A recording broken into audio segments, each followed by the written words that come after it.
Hey, what's up, guys? My name is Saurav, and this is my YouTube channel, Data Science Novice. So, if you are new to my YouTube channel, please do like and subscribe. Your efforts are massively appreciated.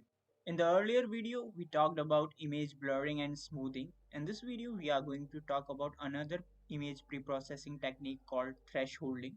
So, as the name suggests, thresholding, which means restricting some values. So, here we restrict the pixel value based on certain threshold because sometimes we don't need much information. For example, if we talk about image segmentation, in that case we only need black and white pixel for the image segmentation. For example, in this image we have different shapes and these are in RGB color channel and we want to segment them. First thing, we don't need the color channel here. Since detecting shape has nothing to do with color channel, so the amount of information we are carrying is 3 times what we need to do the task. So first thing we will do is convert the image into grayscale image and then we use the thresholding. So in this image first it was converted into grayscale image and then using thresholding techniques we converted into a binary image.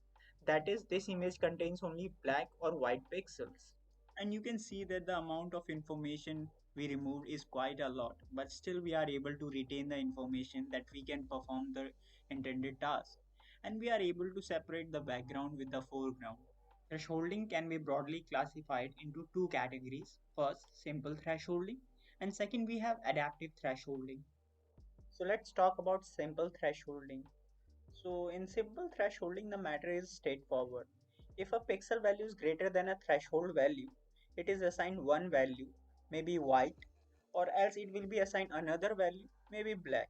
So here the threshold value is global in nature. So what I mean by global in nature?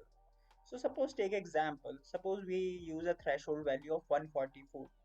Then the pixel value which are greater than this value may be assigned white or black pixel based on the kind of method we are going to use. And this is going to happen across the pixel matrix. And all this can be done by using cv2.threshold then passing few parameters. And that we will see when we do the practical in Jupyter Notebook. So these are the method we are going to see, and it depends image to image that which one works best, because there is no hard and fast rule. And if you want to go into the mathematics behind these methods, I have provided the link in the description. This is just nothing but if you are familiar with the step function, that's similar to the step function. So next we are going to talk about adaptive thresholding. So the algorithm determines the threshold for a pixel based on small region around it. So we get a different threshold for different region of the same image. So here we don't have global threshold value, instead we have local threshold value, hence the name adaptive. And everything else remains the same as simple thresholding. This thresholding works better for image having different lighting conditions throughout the image. So based upon those lighting conditions, it decides which value should be taken as threshold value. And we are going to talk about these two techniques. First is mean and then we have Gaussian. So that's all for the lecture part. Now let's jump back to the Jupyter notebook and implement it in the Python. So first we are going to assume a situation. So suppose you are going for a trip and you decided to click pictures of all the signboards to do some text analysis. Now the problem is we need to extract the text. But before that we have to reduce the information as we talked about earlier. So here I have imported all the required libraries, and if you are following my lecture series by now you are aware of these codes. So first we have created a function that shows the image. Next we imported the image and corrected the color channel just to show you how it looks like. So let's check the image on which we are going to do the thresholding. So here is the image containing signboard, and as you can see that we have too much information and our area of interest is text only. So now we are going to make sure that image focuses on the text only. Next we have to import the same image, but this time we are going to read it as a grayscale image, and to do that we just have to pass the file name and then we have to pass 0 as an argument so that it knows that it has to read it as a grayscale image. So first we will apply some simple thresholding and then we will apply some adaptive thresholding on the same image. So cv2.threshold method returns two things. The first thing is the threshold value and the second is the transformed image itself. So we have to do the tuple unpacking here. So we create two variables, ret and thresh. Then calling cv2.threshold and it takes few parameters. So the first parameter is the image itself and the second parameter we have is threshold value. It can be any value between 0 to 225, sorry, 255, and it's up to you to take the value. So here I am taking 104, and we can change it and rerun this cell. And this way we can find the threshold value that helps in thresholding. Next we pass the maximum value, and again it can be anything, but we generally pass 255. And the last parameter is the method we want to apply. So calling cv2.threshold, and if you press tab, you can see all the available method to us. So we are going to use first method, that is binary threshold. Next we are going to call image show method to show the transformed image. So here you can see that we have reduced the information into 2 pixel only, black and white. So if we compare with the grayscale image, we can see that we have retained the text and able to reduce the unnecessary information as well. So now let's change the threshold value to 100 and see what happens. Here we don't see much change. So next we are going to try another value, that is 175, and we see almost all the pixels are now black pixel. And this way you can try some more values. So the main idea is you can play around with this value and get better results. So in this method we have a threshold value. Above it we assign 255 to a pixel, and if below it we assign 0 value. Next we are going to apply binary inverse method, that is opposite of binary method. And to do that we just have to copy paste the code and change the binary method to binary inverse, and everything else remains the same. So let's run this cell.